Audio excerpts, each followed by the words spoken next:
Congress party ने आज़ादी के बाद शुरू में केंद्र व अधिकांश राज्यों में भी अपने लंबे अरसे तक रहे शासनकाल के दौरान अपनी हीन व जातिवादी एवं पूंजीवादी मानसिकता को त्याग कर यदि देश व आम जनहित में तथा कमजोर वर्गों के हितों में भी पूरी ईमानदारी से कार्य किया होता और विशेषकर कमजोर वर्गों के हित व कल्याण के मामले में परम पूज्य बाबा साहब डॉक्टर भीमराव अंबेडकर की सलाह को भी मान लिया होता, तो फिर ना तो बाबा साहब को अपने कानूनी मंत्री पद से उस समय इस्तीफा देना पड़ता तथा ना ही आगे चलकर कांग्रेस पार्टी को केंद्र व अधिकांश राज्यों की भी सत्ता से बाहर होना पड़ता तथा ना ही फिर कमजोर वर्गों के लोगों को मजबूरी में बीएसपी के नाम पर अपनी अलग से राजनीतिक पार्टी बनाने की जरूरत पड़ती। और अब ये कांग्रेस पार्टी अपनी जैसी जातिवादी व पूंजीवादी सोच रखने वाली पार्टियों के साथ गठबंधन करके फिर से केंद्र की सत्ता में आने के सपने देख रही है, तो वही सत्ताधारी बीजेपी पार्टी भी पुनः केंद्र की सत्ता में आने के लिए अपने एनडीए गठबंधन को हर मामले में मजबूत बनाने में लगी है। साथ ही फिर से सत्ता में आने का दावा भी ठोक रही है। ये कह रही है कि इस बार बीजेपी और उनका गठबंधन 300 से ज़्यादा सीटें लाएगा, इसका भी दावा ठोक रही है। जिनकी कथनी व करनी में कांग्रेस पार्टी की तरह ही कोई खास अंतर नजर नहीं आता है। कहने का तात्पर्य ये है कि अब ये दोनों बने गठबंधन यानी कि एनडीए व परिवर्तित किए गए यूपीए केंद्र की सत्ता में आने के लिए अपने अपने दावे ठोक रहे हैं, जबकि जनता को किए गए इनके वायदे व आश्वासन आदि सत्ता में बने रहने के दौरान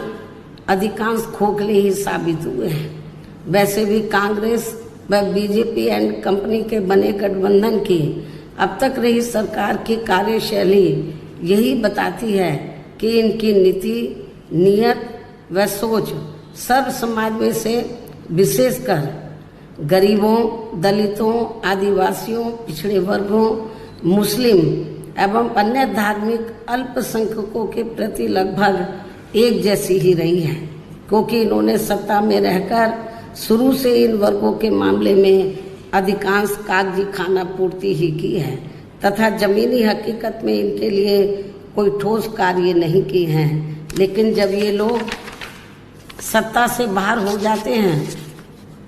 तो तब फिर वे अपने वोट की खातिर इनके हितों में काफ़ी लंबी चौड़ी बातें करते हैं। जैसे कांग्रेस पार्टी का गरीबी हटाओ का व बीजेपी का हर गरीब के खाते में 20 लाख रुपए पहुंचाने को लेकर कही गई ये बातें सत्ता में आने के बाद केवल हवाई व खोखली ही साबित होकर रह गई हैं, जिसकी खास वजह से ही बीएसपी ने सत्ताधारी गठबंधन व विपक्षी गठबंधन से ज़्यादातर अपनी दूरी ही बना के रखी है। ऐसी स्थिति में अब इन वर्गों के लोगों को यानी कि कमजोर वर्गों के लोगों को आपसी भाईचारे के आधार पर वे अपना अकेले ही मजबूत गठबंधन बना के या हर मामले में अपनी एकमात्र हितैषी रही पार्टी बीएसपी को ही मजबूती देनी है तथा जिससे फिर यहाँ कोई भी गठबंधन केंद्र व राज्यों की भी सत्ता में पूरी मजबूती के साथ आसीन ना हो सके तथा इसके स्थान पर फिर इनकी मजबूत नहीं बल्कि मजबूर सरकार ही बनेगी। हमारी पार्टी का ये पूरा प्रयास होना चाहिए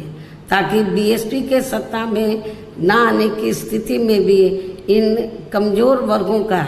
यानी कि दबे कुचले लोगों का ये लोग ज़्यादा शोषण ना कर सके। इतना ही नहीं बल्कि ऐसी स्थिति में बीएसपी को भी सत्ता में आसीन होने का मौका मिल सकता है। और जब तक हम लोग अकेले अपने बलबूते पर खड़े नहीं हो पाते हैं, इसलिए इन सब बातों को ध्यान में रखकर अब बीएसपी को लोकसभा चुनाव में व इससे पहले राजस्थान, मध्य प्रदेश, छत्तीसगढ़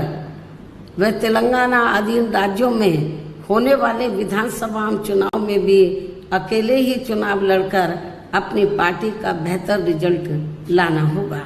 लेकिन बीएसपी पंजाब, हरियाणा आदि इन राज्यों में वहाँ की रीजनल पार्टियों के साथ मिलकर जरूर चुनाव लड़ सकती है, बशर्ते अब वर्तमान में उनका एनडीए व परिवर्तित किए गए यूपीए से भी कोई संबंध नहीं होना चाहिए। इसके साथ ही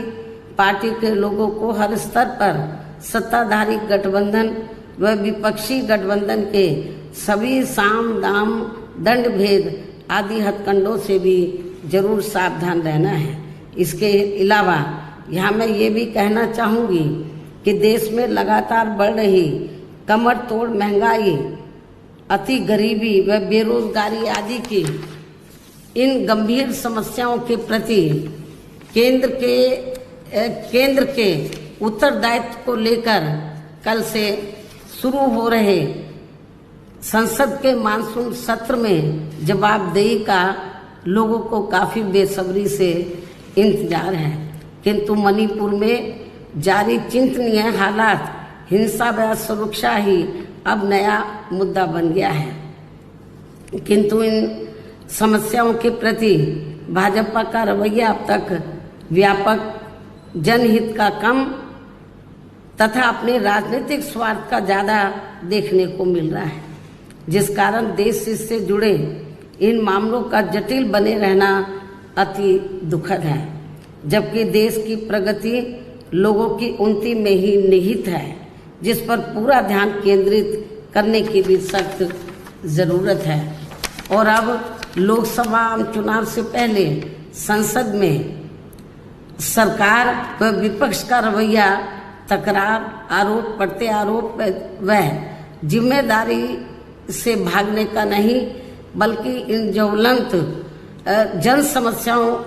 को दूर करने संबंधी समाधान का होना चाहिए। क्योंकि इस समय समस्त गरीब एवं मेहनत कर जनता का जीवन काफी दुखी व त्रस्त है, जिनकी सही से चिंता करना सभी का दायित्व भी बनता है। अंत में मैं अपनी बात यहीं समाप्त करती हूँ। धन्यवाद। जय भीम व जय भारत।